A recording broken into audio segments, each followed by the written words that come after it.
when I come around, got the whole thing wobbin'.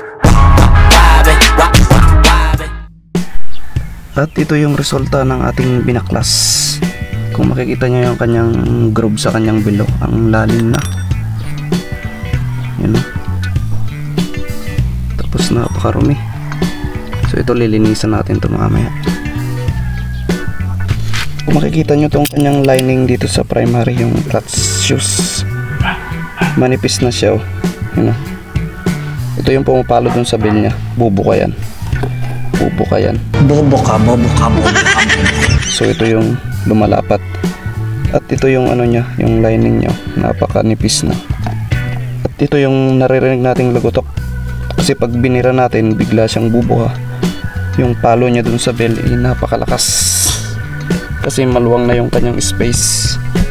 Tapos malalim pa yung hukay. So malakas yung kanyang palo, yun lumalagutok. At mahirap na siyang kumapit. At check na rin natin yung kanyang spring kung goods na goods pa. So yun na nga, nakita natin yung kanyang problema kanina. Manipis yung kanyang clutch lining.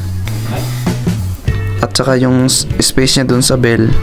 Pag bumako to, kaya pag binirit natin na bigla na ganon, bigla siyang bubuka at ito tumatama dun sa bell. Dahil malaki yung kanyang gap, lalagutok siya na ganon. Tak tak, sabi niya.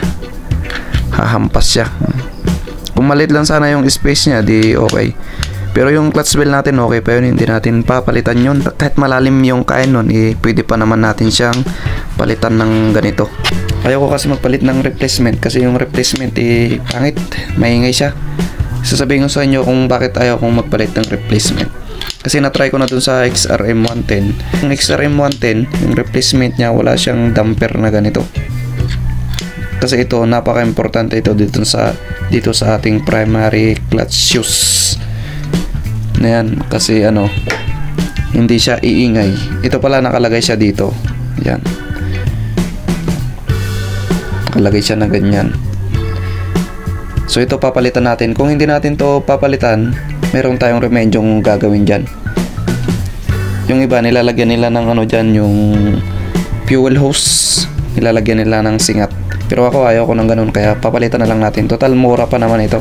Kasi pag pinalitan natin ganun, sa bagay hindi naman natatanggal yun. Kaso baka may magka-problema pa pag nadurog yun o kaya ano, babaras. Mas maganda pa rin pagpalitan natin ng ganito.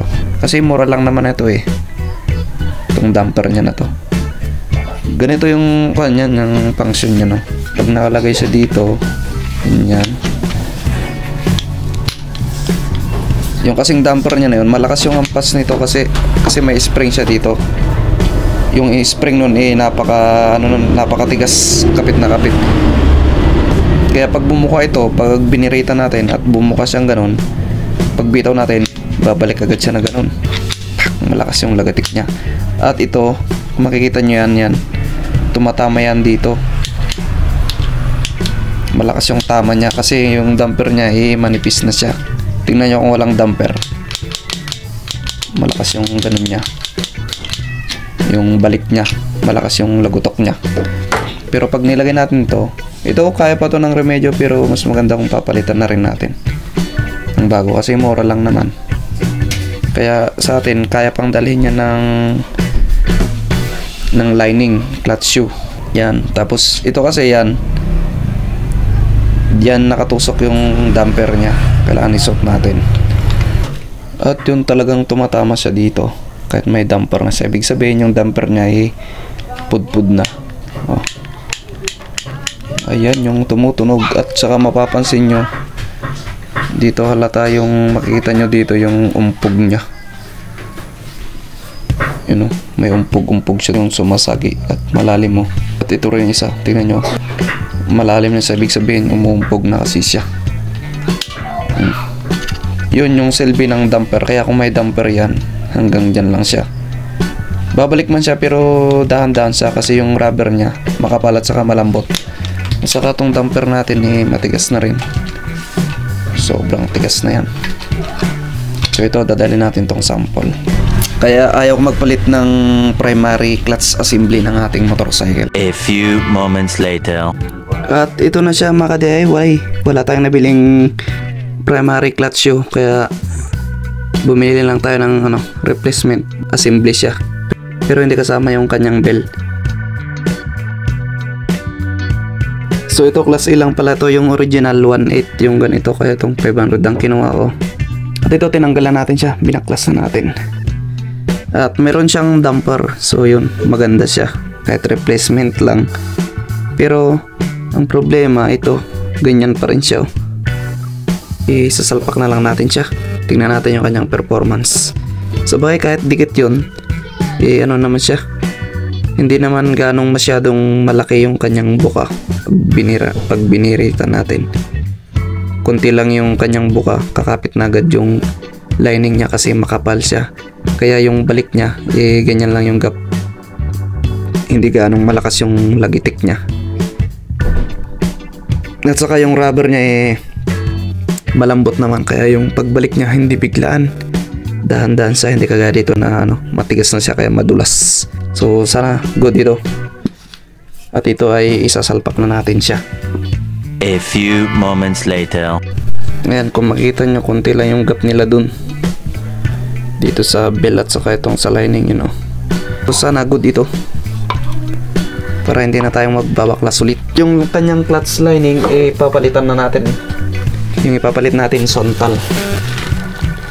Bali 4 siya. Ito, bababad muna natin to sa langis. Class A din yung ginamit natin, pang Wave 125 Trinity. So yung original ito mahal din. Nasaan talaga natin na mahal yung original kasi maganda yung pagkakagawa. Susubukan natin kung tatagal din yung mga pinalit natin na class A. Kung good naman siya, hindi yun na lang yung gagamitin natin. At tong kanyang lining okay pa to.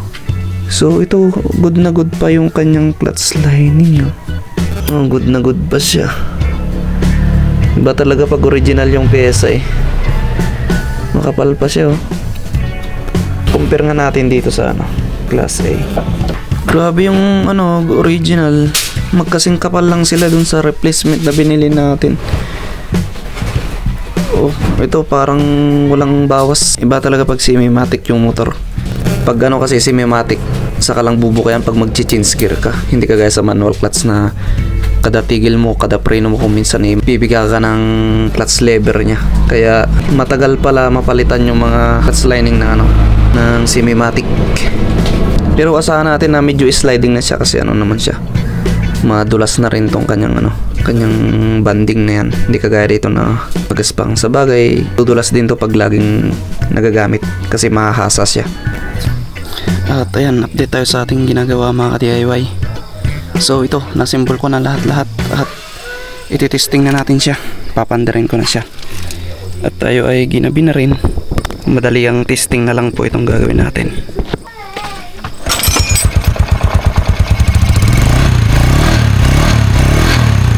So yan, mapapansin nyo wala na siyang lagutok.